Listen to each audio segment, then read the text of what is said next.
with Muslims and Islam being attacked by many people of different religions and no religion and different organizations, different politicians from different countries, and Muslims not just being attacked in the sense of policies and words, but we're actually seeing Muslims being murdered. A main example, the current genocide in Palestine, and people elsewhere being living in hostile environments where laws and governments are on the side of those who have anti-Muslim views, like in India and elsewhere, which is why it's important for Muslims to unite.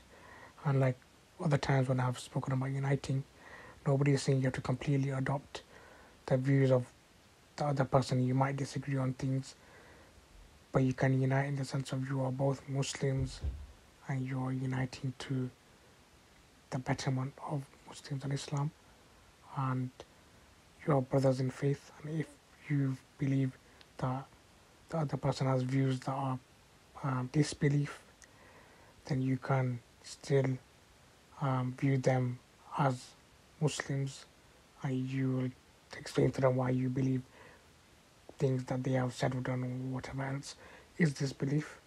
And as we know, an action can be disbelief, but doesn't necessarily mean that person is out of the fold of Islam. People nowadays, they're quick to say people are non-Muslims, whereas the scholars of the past and even scholars today, they will try and find every excuse to keep someone within Islam, which is important.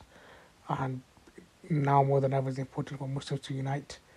Any weakness that the non-Muslims see, many of them, they try and exploit it, particularly the enemies of humanity, like the Zionists, what they are doing, and others. They try and find weaknesses and cause trouble, which is why it's important for Muslims to unite, but particularly the scholars. Of course, they will have scholarly disagreements, but they can speak about those things within themselves, and if it's important to speak about these things in public for whatever reason, then they can also do that, but in a way where it is not undermining the Muslim unity, and it isn't showing the enemies that Muslims are weak, and which is why it's good to see Sheikh Yasir Al Hanafi alongside Ustādh Abū Taymīyyāh Al Jailani, and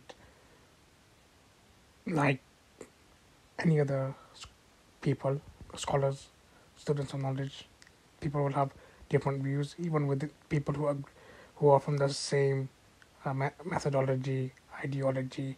Even they will disagree. Doesn't mean you need to be hostile. And the caption says, Ash'ari with Athari, may Allah unite our hearts despite our differences. There's more similarity than differences in 99.9% of Muslims. It doesn't matter what disagreement you have, you will have more similarities, and now is the time to unite.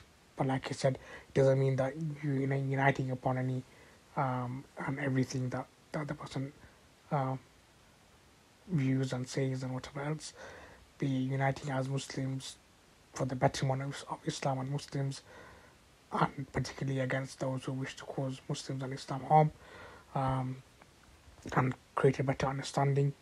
And there are many examples in the past of the scholars, even during this time of the Salaf, where people had very different views, but the way they behaved isn't like how they behave today.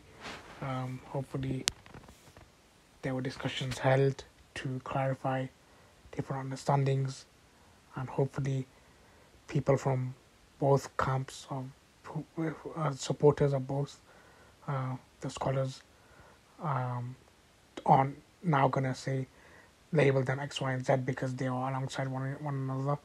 And hopefully we see more of this to create better understanding, better unity in times like this. This is what we need.